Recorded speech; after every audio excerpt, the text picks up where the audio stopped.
Hey, I said step back and put...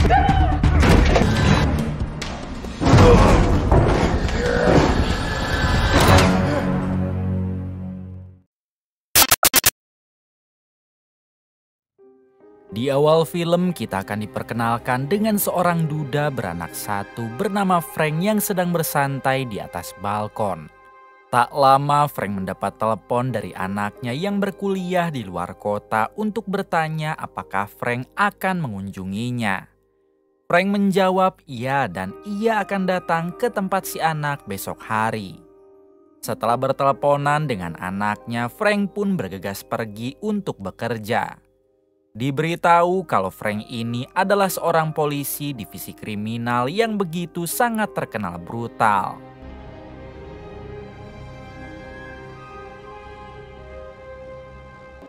Singkatnya, Frank ditugaskan oleh kepolisian untuk mendatangi seorang tersangka dari kasus pembunuhan berantai. Di sini Frank tidak berangkat sendiri, melainkan ditemani oleh satu rekan baiknya yang bernama Alekos. Ini orangnya. Di tengah perjalanan, Frank bertanya di manakah si tersangka berada. Alekos mengatakan kalau si tersangka sekarang menyamar jadi kuli bangunan dan menurut informasi ia berada di pelabuhan.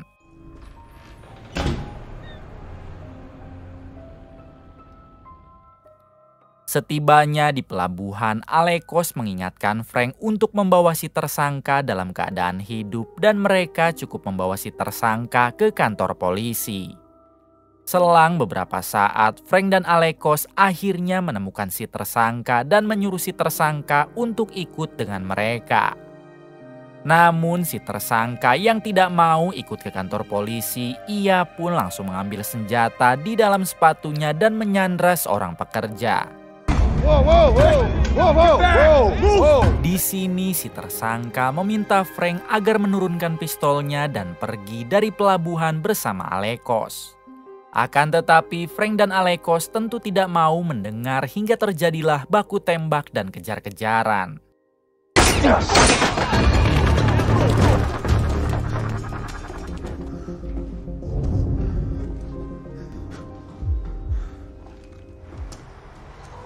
Hey, Jimmy!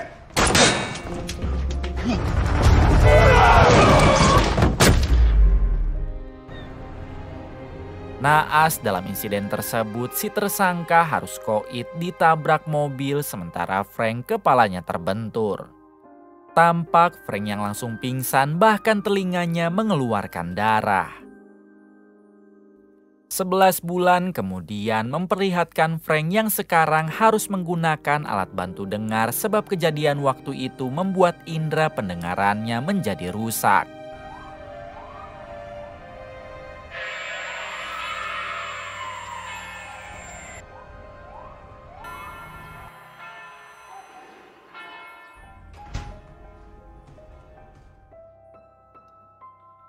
Ketika Frank berada di kantor, ternyata alat bantu dengarnya sering sekali mengalami kerusakan yang tiba-tiba mengeluarkan suara berdenging.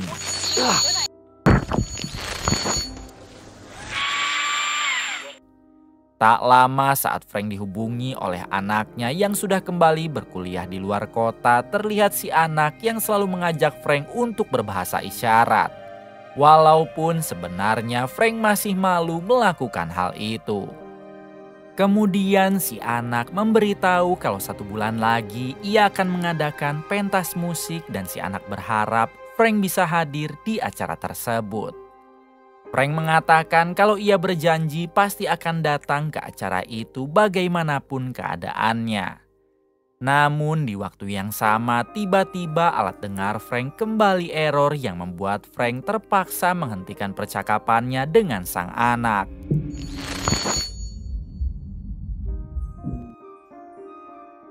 Malam harinya Frank diminta kepolisian untuk datang ke sebuah TKP pembunuhan yang ada di ujung kota. Akan tetapi saat Frank hendak menanyai seorang saksi, alat bantunya lagi-lagi mengalami kerusakan yang membuat Frank menjadi tidak fokus.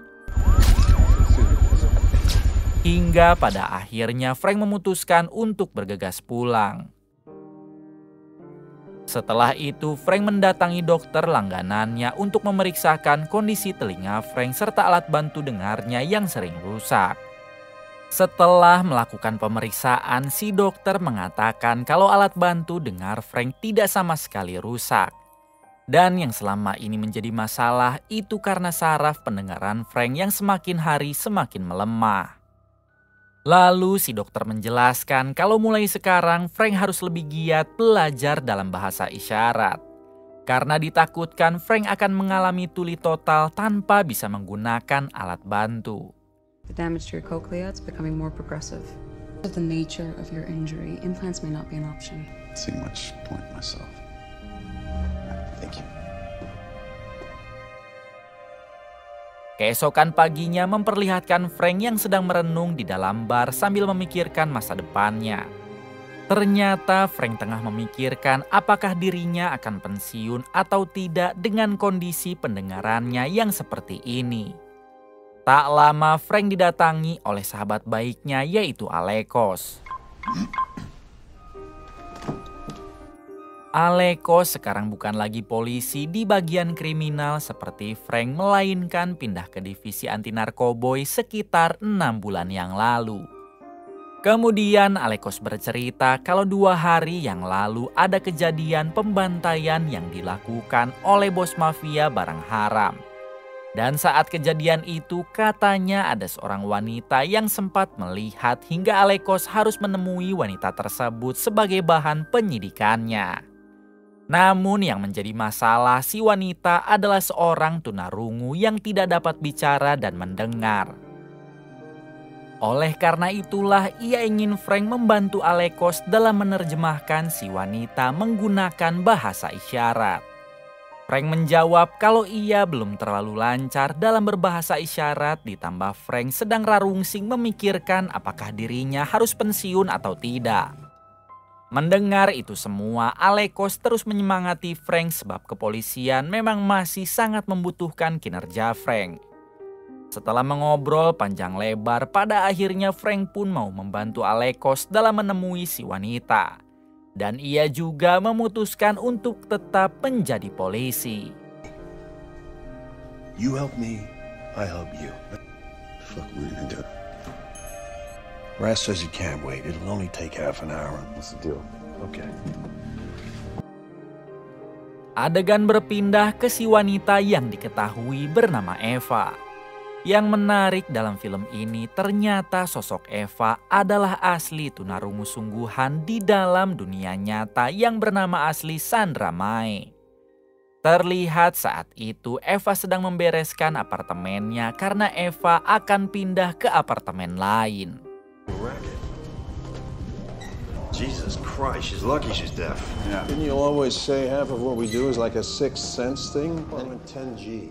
Selang beberapa saat, Eva kedatangan tamu yang mana tamu tersebut adalah Frank dan juga Alekos. Di sini Frank mengatakan dalam bahasa isyarat kalau mereka berdua merupakan detektif polisi yang ingin menanyakan beberapa hal kepada Eva. Thank you, ma'am.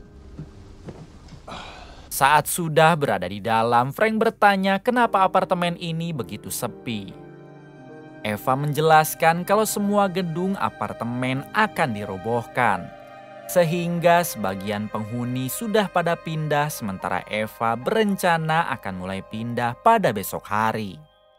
Kemudian Frank bertanya mengenai kejadian pembantaian yang dilakukan oleh kelompok bos mafia dan apakah Eva mengetahuinya.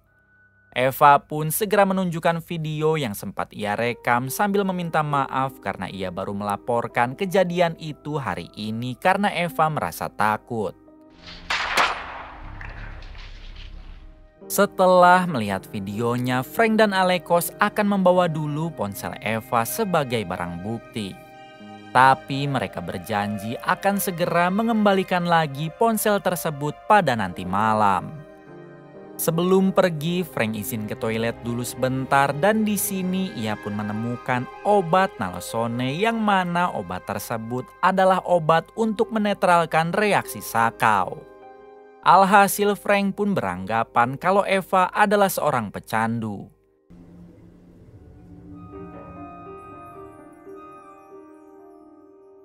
Singkatnya, Frank dan Alekos pulang ke rumah masing-masing dan Alekos tidak lupa berterima kasih kepada Frank karena sudah mau membantunya.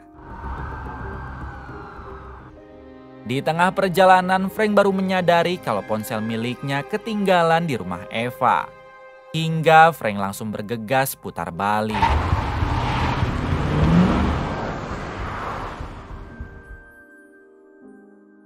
Di waktu yang sama memperlihatkan kelompok bos mafia yang sedang memasuki gedung apartemen Eva. Diketahui kelompok bos mafia inilah yang sebelumnya direkam oleh Eva saat mereka melakukan pembantaian. Setibanya di depan kamar Eva, mereka pun langsung mendobrak pintu dan memaksa Eva untuk duduk dan tenang.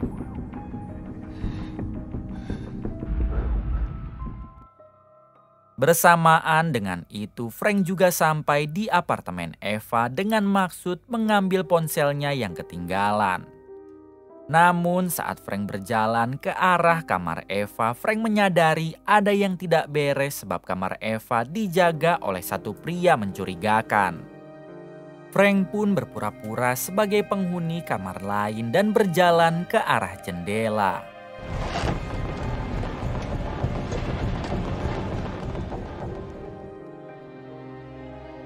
Di balik itu, Eva tampak sedang diinterogasi oleh bos mafia yang bernama Mason. Ini orangnya.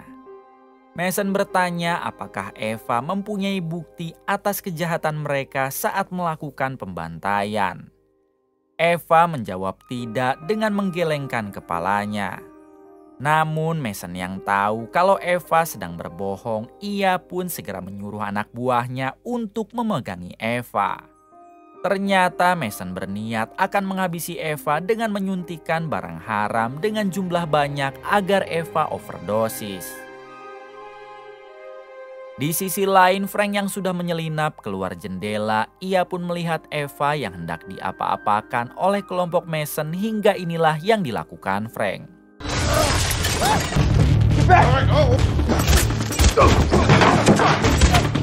Dalam insiden ini, Frank berhasil menembak anak buah Mason termasuk dengan tangan kanannya. Lalu Frank yang kehabisan amunisi, ia pun memutuskan kabur bersama Eva sampai terjadilah kejar-kejaran.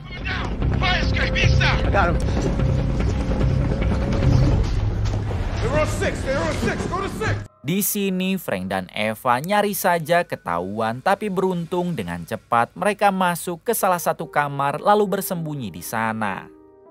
Sementara itu Mason sendiri memutuskan kembali untuk melihat keadaan si tangan kanan. Setibanya di sana, Mason yang tidak mau tangan kanannya koit, ia pun segera menghubungi dokter khusus untuk para mafia. Mason juga tidak lupa menghubungi anak buahnya yang berjaga di bawah agar selalu waspada dan jangan sampai Eva dan Frank berhasil kabur. What floor it's on? Everything except the fire escape. Supposed to cover all that. Sal's got a plan. Di sisi lain, Frank bertanya kepada Eva, apakah Eva merupakan seorang pecandu? Sebab di kamar mandinya Frank menemukan obat anti sakau. Eva menjawab kalau dirinya bukanlah seorang pecandu, tapi Frank tidak mau percaya.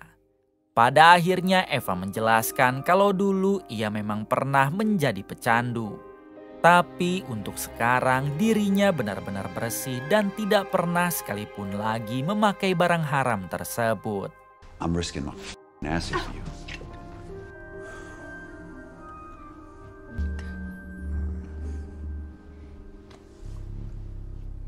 Setelah itu Frank menanyakan apakah di apartemen ini masih ada penghuni selain Eva. Sebab Frank membutuhkan ponsel untuk menghubungi bantuan. Eva mengatakan kalau di kamar nomor 23 masih ada penghuni hingga Frank berniat untuk pergi ke situ. Namun sebelum pergi, Eva meminta Frank agar nantinya Frank kembali dengan memberi kode menggunakan uang selembar. Di waktu yang sama, dokter yang sebelumnya dihubungi Mason kini sudah ada di lantai bawah dan bertemu dengan satu anak buah Mason. Di sini si anak buah langsung saja mengarahkan dokter tersebut ke lantai atas sebab tangan kanan Mason membutuhkan bantuan. Setibanya di lantai atas, Mason pun segera menyuruh dokter itu untuk mengobati si tangan kanan yang tadi sempat tertembak. Hold this up. Up. Me? Yeah, sure thing. Sementara di tempat yang berbeda, Eva tampak begitu senang saat melihat 2 orang polisi datang ke gedung apartemen. Namun seketika perasaan senang Eva berubah saat mengetahui kalau para polisi tersebut berbincang dengan anak buah Mason. Hingga Eva pun sadar kalau kedua polisi itu merupakan polisi korup. Hey, the infantry's arrived. Tak lama Frank memberi kode kepada Eva agar Eva mau membukakan pintu kamarnya. Di sini Frank mengatakan jika dirinya tidak menemukan siapa-siapa di kamar nomor 23, termasuk di sana juga tidak ada ponsel yang bisa ia gunakan. Lalu Eva memberitahu jika tadi ia melihat 2 polisi, tapi sayang para polisi itu adalah polisi korup yang bekerja sama dengan kelompok Mason. Police? Here? Di sisi lain, Mason sendiri tak sengaja menemukan ponsel milik Frank yang sebelumnya ketinggalan hingga ia berpikir kalau Eva dan Frank tidak memiliki ponsel dan belum menghubungi pihak manapun. Kemudian Mason menghubungi anak buahnya yang berjaga di luar untuk tetap berada di posisi masing-masing. Sedangkan 2 polisi korup diminta mencari Eva dan Frank ke setiap kamar. Those fire escapes. Yeah, I'm here. We don't want any witnesses. BPD, open up! We got every exit point. The elevator.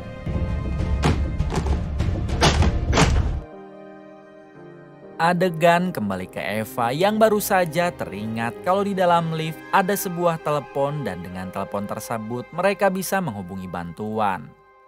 Pada akhirnya mereka berdua pun bergegas keluar menuju lift. Namun saat baru saja berjalan, alat bantu dengar Frank harus kehabisan baterai, yang membuat Frank benar-benar tidak bisa mendengar. Batteries. Kemudian Frank dan Eva terus melanjutkan perjalanannya menuju lift di lantai 5. Setibanya di sana, Frank langsung menghubungi 911, tapi karena Frank tidak dapat mendengar, ia pun malah mematikan teleponnya sebelum operator merespon. Di balik itu ternyata aksi Frank dilihat oleh anak buah Mason yang berjaga di CCTV. Hingga ia pun mengabarkan kepada Mason dan semua rekannya untuk menuju ke lift lantai 5. Selang beberapa saat, Frank dan Eva mendapat serangan. Drop your weapon! Beruntung pada akhirnya Eva dan Frank berhasil masuk ke lift dan pergi ke lantai 7. Frank yang menyadari anak buah Mason pasti sedang mengawasinya lewat CCTV, ia pun langsung menghancurkan kamera di dalam lift. My gun! We took out the camera. Lalu Frank tidak jadi pergi ke lantai 7, melainkan pergi ke lantai 10. Sementara itu Mason sendiri tengah bersiap dengan senjatanya di lantai 7 tanpa tahu kalau Frank sekarang menuju ke lantai 10. Ternyata maksud Frank mendatangi lantai 10 karena ia ingin mengambil ponsel di kamar apartemen Eva.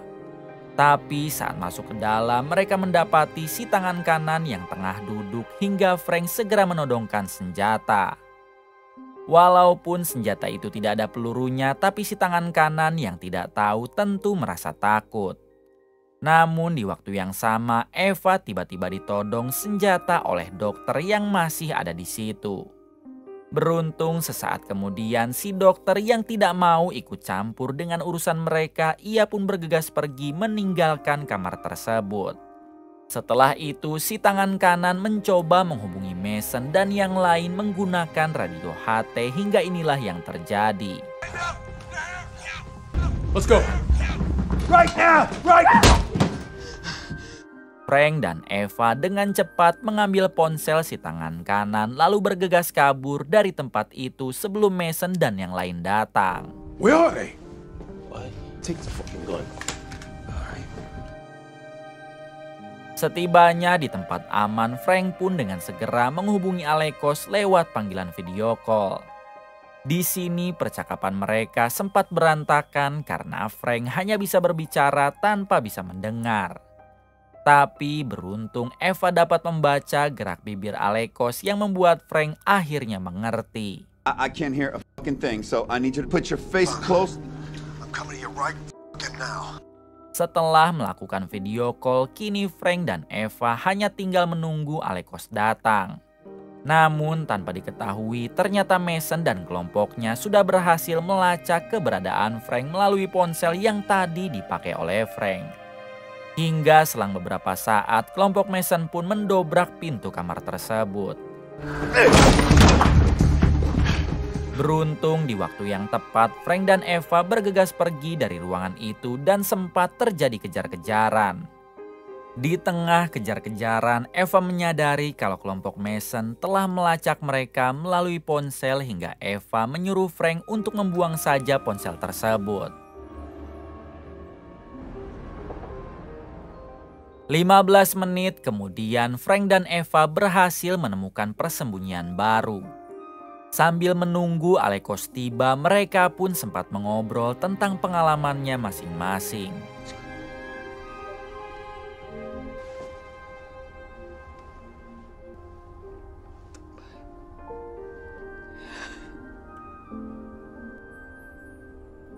Tak lama, Frank dan Eva melihat Alekos yang baru saja tiba. Namun sayang, Alekos malah datang seorang diri yang membuat Frank merasa khawatir dengan keselamatan Alekos.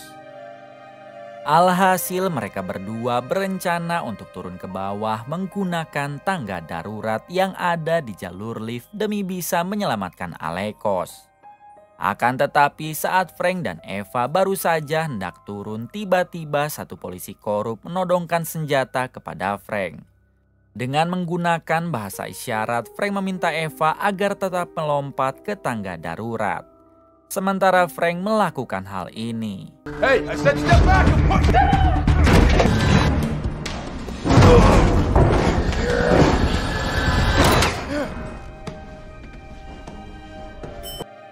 Setelah itu, Frank dan Eva bergegas turun melalui tangga darurat.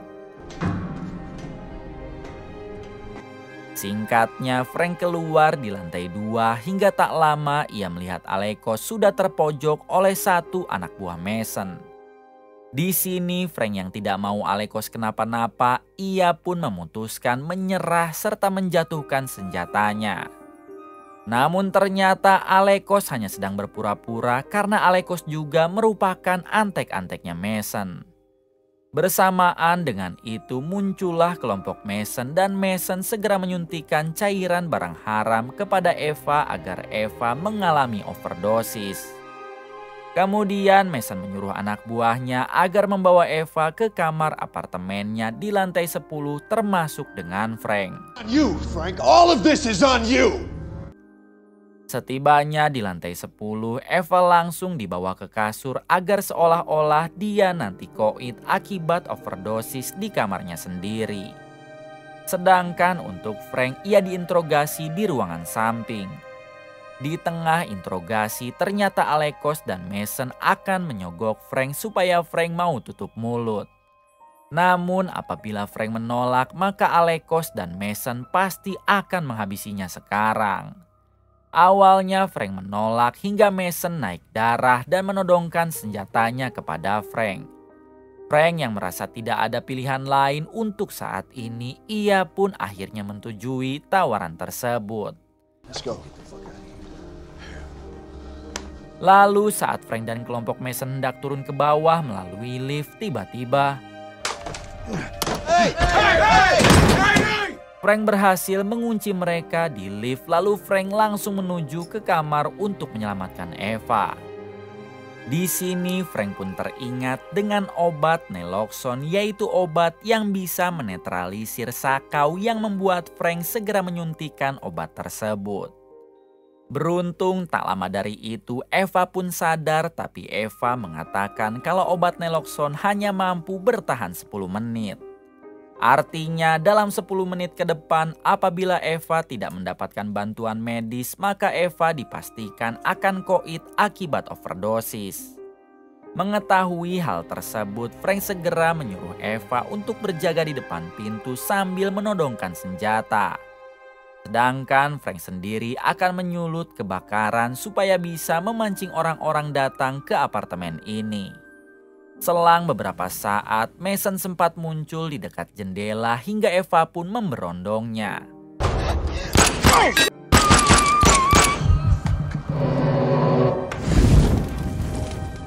Setelah itu, Frank menjebol tembok toilet yang memang sebelumnya sudah bolong. Lalu mereka berdua keluar dari sana melalui tembok tersebut. Tak lama berselang, Mason datang dan langsung mengecek seisi kamar hingga Mason menemukan tembok yang bolong.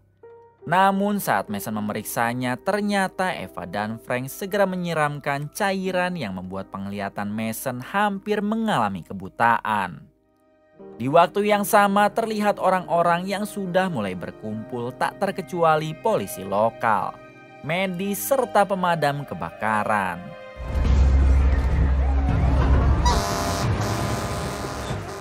Adegan kembali ke Frank dan Eva yang kini tujuan mereka hendak masuk ke dalam salah satu kamar milik seorang pemusik.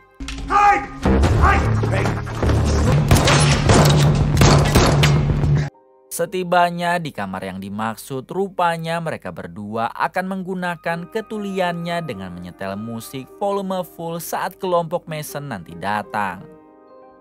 Beberapa saat kemudian, Alekos dan Raymond masuk ke kamar tersebut, lalu mereka berdua pun berpencar untuk mencari Frank dan Eva. Akan tetapi bersamaan dengan itu tiba-tiba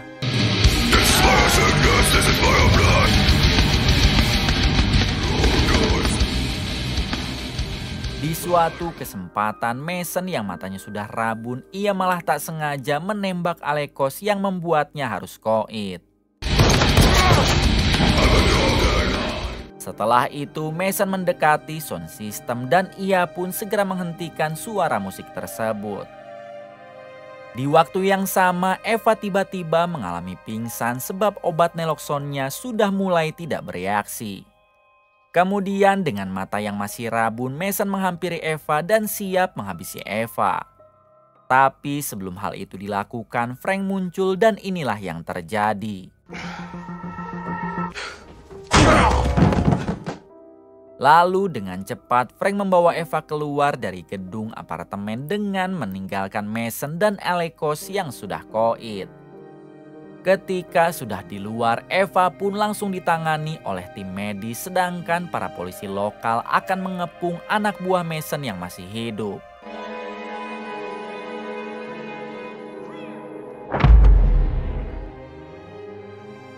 Satu bulan kemudian memperlihatkan Frank yang tengah melihat putrinya bermain musik di acara pentas. Frank sengaja tidak memakai alat pendengar supaya ia bisa merasakan keheningan di suasana yang ramai.